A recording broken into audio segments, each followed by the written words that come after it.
If one were to see the situation that is on the ground with Israeli bombs that are there for 20 days against the helpless Palestinian people,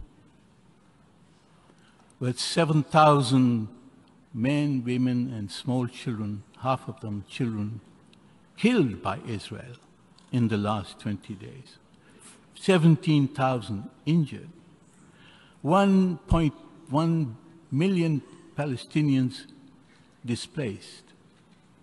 The enormity of the crimes that are being committed by Israel against the Palestinian people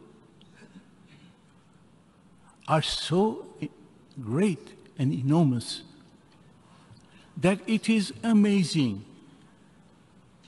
that when my friend from Canada insists on naming the organization Hamas, that he does not feel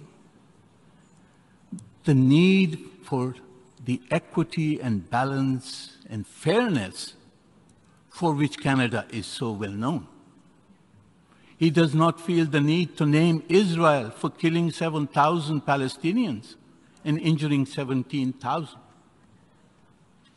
Only Hamas. Is this balance? He says what needs to be named has to be named. We believe Israel needs to be named.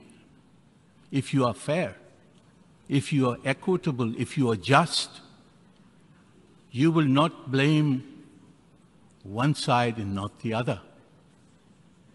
And if you were to go back to the issue of who started this,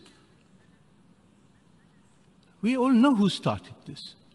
It is a 50 years of Israeli occupation and the murder and killing of Palestinians with impunity that started this.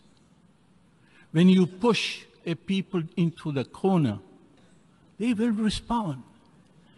This is what the Secretary General said. It did not happen in a vacuum. And look at the reaction that came from the Israeli representative, insulting the Secretary General, calling for his resignation. They can't face the truth. They can't face justice. They can't face the fact that the crime has originated with the Israelis. The Israeli occupation is the original sin in this case. It is not what happened on the 7th of October.